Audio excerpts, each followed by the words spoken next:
ठहरो, कौन हो और यहाँ क्यों आई हो? मुझे महारानी नंदिनी से मिलना है। परंतु तुम हो कौन? पहले तुम्हें कभी नहीं देखा। महल में यहाँ नहीं आई हो क्या? सुनो, पहले इसकी तलाशी लो।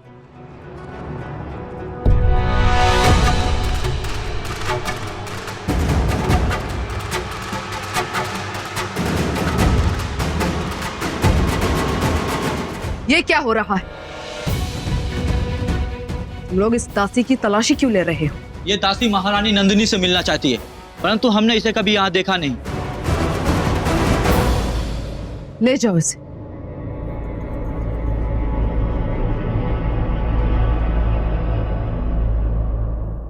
ठहरो।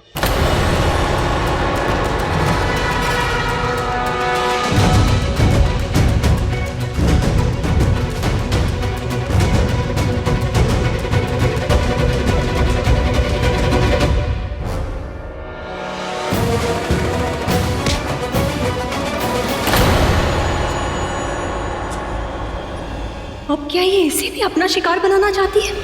ईश्वरी जानता होगा कि ये दिन में कितने कलेजे खाती है।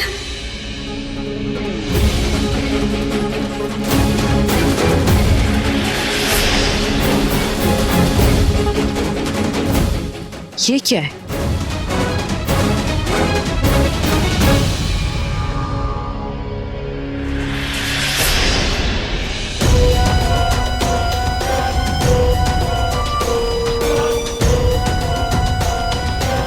ले जाओ इसे।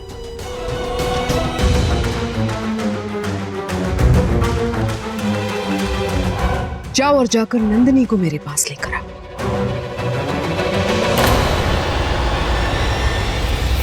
तू होती कौन है? तेरी औकात क्या है? मेरी रानी है तू? राजकुमारी है तू? तेरी रगों में एक सेवक का रक्त है। कारण तो राजनंदिनी का है। वो मगध की राजकुमारी है।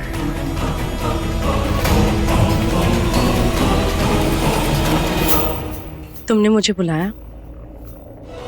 ओह, जरा देखो तो कौन आया है? मगध की राजकुमारी? नहीं नहीं नहीं नहीं नहीं, मगध की रानी। मैंने तुम्हें यहाँ किसी खास मकसद से बुलाया है।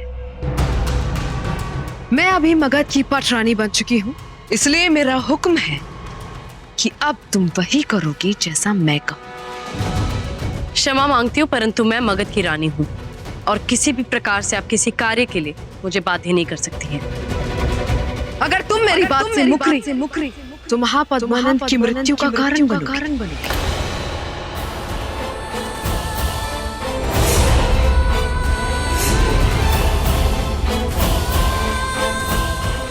हाँ नंदिनी, महापद्मानंद जिंदा है और अगर ये बात मैंने चंद्र को बता दी तो वो अपनी पूरी फौज उनके पीछे छोड़ देगा। और उसके बाद क्या होगा ये तुम भी बहुत अच्छे से जानते हो। झूठ बोल रही हो तुम, झूठ बोल रही हो तुम। पिता महाराज, मैंने अपनी स्वयं अपनी आंखों से देखा था चंद्र को उन्हें मारते हुए। पिता महाराज जीवित नहीं हो सकते। कैसे हो सकते? तुम झूठ बोल रही हो। पिता महाराज कैसे जीवित हो सकते? अगर यकीन नहीं आता तो ये देखो, ये तुम्हारे पिता महाराज ने भेजा है।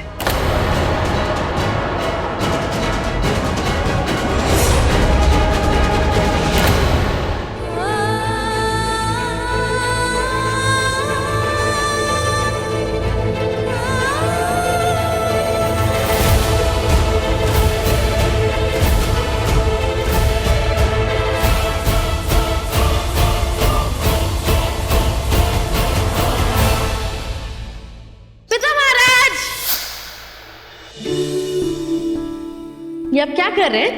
ये मेरी हस्तरेखा है नंदिनी, ईश्वर की अद्भुत रचना।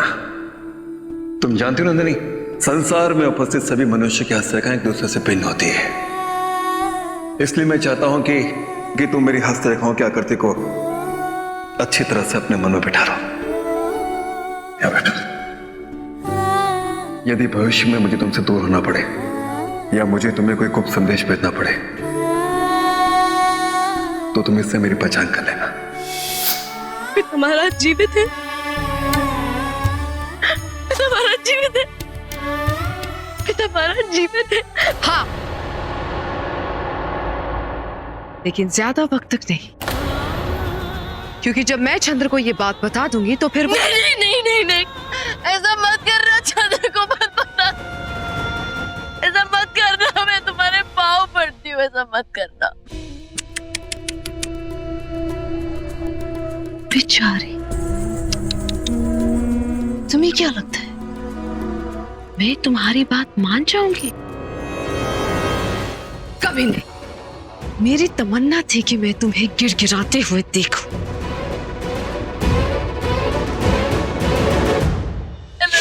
एलेना, चंद्र को मत बताना, वो पिता महाराज को मार देंगे। मैं तुम्हारे आगे भीख मांगती हूँ एलेना, एलेना ऐसा मत करना।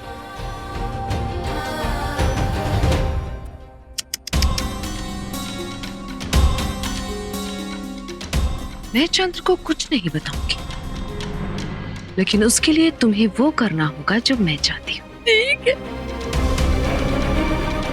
आज से तुम मेरे कक्ष में रहोगी, मेरा हर आदेश मानोगी। मैं वचन देती हूँ, तुम जो कहोगी मैं वही करूंगी। तुम चंद्र से बुरी तरह से पेश आओगी, उसे अपने करीब आने का एक मौका भी नहीं दोगी, उसे ऐसा महसूस करवाओगी कि तुम उसकी एक झलक देखना भी बर्दाश्त नहीं कर सकते। और ये बात अपने जहन में अच्छे से डाल लो। मैं वचन देती हूँ, तुम जो कहोगी मैं वही करूंगी। परंतु तुम भी वचन दो कि पिता महाराज जीवित है, तुम किसी से नहीं कहोगी। ठीक है,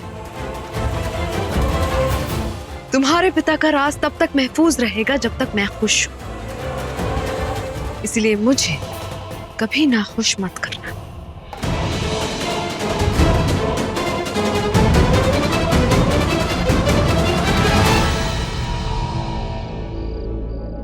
पिता महाराज जीवित है, मैं जानती थी। पिता महाराज मुझे छोड़कर कभी नहीं जाएंगे। ये लो तुम्हारी पुस्तकें। तुम गुरु आदिनाथ की पुस्तकें पढ़ना चाहती थी ना, ये रही। मेरे पास अध्ययन कर तुम अपनी प्रश्नावली तैयार कर लो, सारी पुस्तकें हैं ये। तुम चंद्र से बुरी तरह से पेश आओगे, उसे अपने करीब आने का एक मौका भी नहीं दोगे, उसे ऐसा महसूस करवाओगे कि तुम उसकी एक झलक देखना भी बर्दाश्त नहीं कर सकते। मुझे नहीं चाहिए पुस्तकें, इन्हें यहाँ से ले जाओ। किंतु तुम्हें तो पुस्तकें पढ़ना अच्छा लगता है। मैंने कहा ना, मुझे नहीं चाहिए।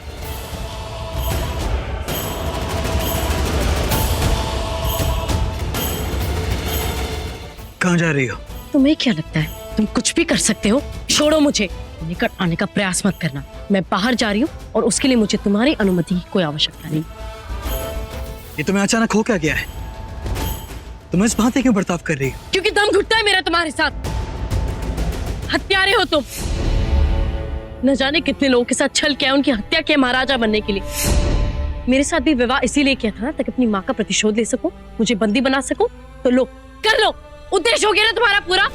छोड़ो मुझे अब। देखो, मुझे भी तुम्हारे साथ समय बिताने में कोई रुचि नहीं है।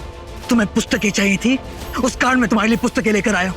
यदि तुम्हारा दम घुटता है तो इन पुस्तकों के साथ घुटती रहो।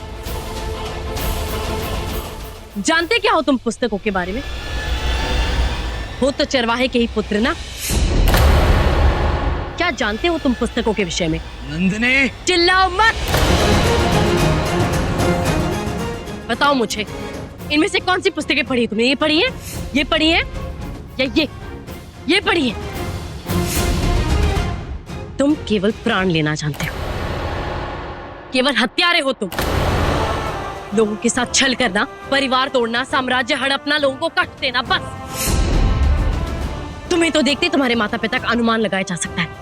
वो भी अवश्य तुम्हारी तरह स्वार्थी और क्रूर रहे होंगे, इसीलिए पिता महाराज ने उन्हें मार दिया। तुम्हारी माँ को बंदी बना के रखा। एक विरोधी की पत्नी को उचित दंड मिला है।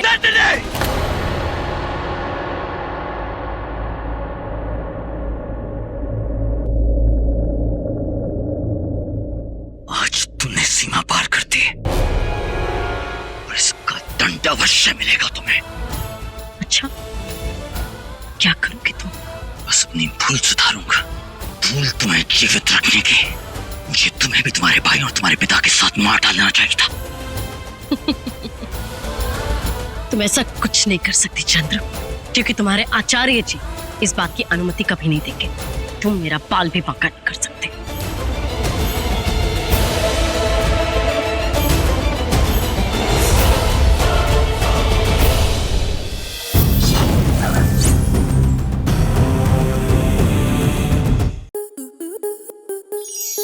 आपके मनोरंजन पर अब नहीं लगेगा कोई ब्रेक। स्टार प्लस के बेहतरीन शोज देखने के लिए लाइक, शेयर और सब्सक्राइब करें स्टार प्लस यूट्यूब पेज को।